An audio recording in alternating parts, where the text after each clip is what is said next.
I stand by what I said. I would not be buying anything because we don't know where the bottom is. And not that I would want to try and speculate on where the bottom is, but I am more steadfast in my belief that you have to understand the market, your users first, and then back into it. And right now, I don't know where the demand is.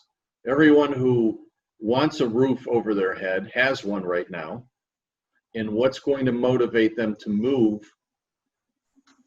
when this is over, and who is that?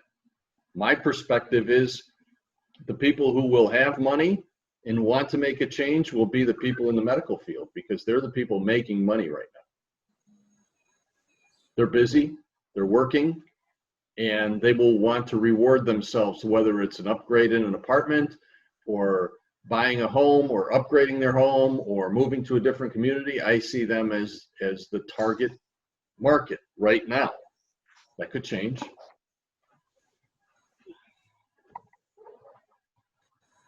I don't know. I separate when I think about users from demand and need, because users as needs, Users as needs. And we talked about it. The need hasn't changed, on vice versa. The need is even stronger for home, for shelter, for a place to be. And people before, during, and after the Corona crisis need a place to live.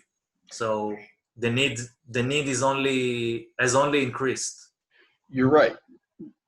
However, the need right now, if you go back and listen to what I said anyone who needs a roof over their head has one now, with few exceptions. I mean, if they're homeless, and even the homeless people in Cleveland, I can say this, they've been taken into shelters and they're more protected today than they probably were 2 months ago.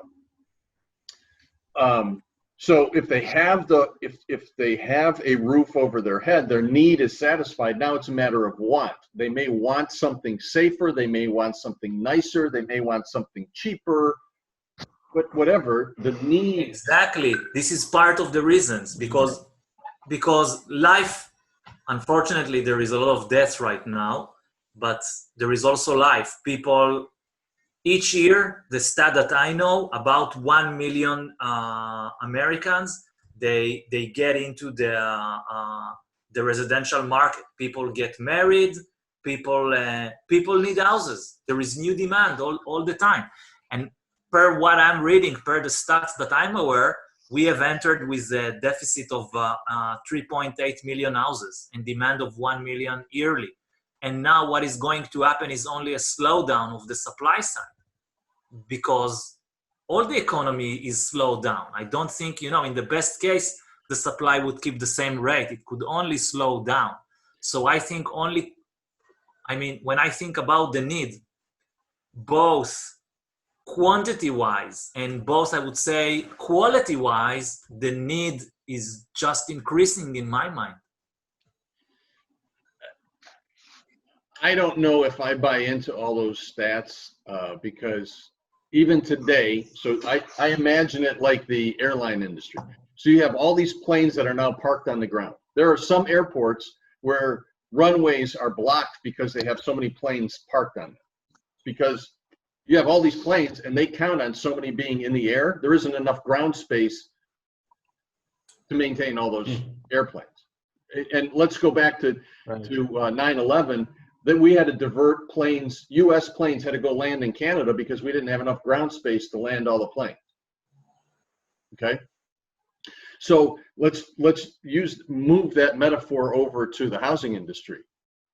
With everybody sheltering in place, we still have vacant properties today. So when they say, we have 1 million vacant properties and we need 3 million, so you're telling me there's 2.5 million people on the streets? No, it's BS. There's the migration of people needing to or wanting to move out of apartments into single family homes, and people wanting to upgrade. So the migration numbers are correct, but the need incorrect.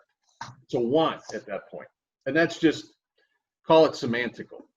But here's, if someone wants to get into the business today, I'm going to ask them, where do you see a market and how are you unique in that market? So here's an example.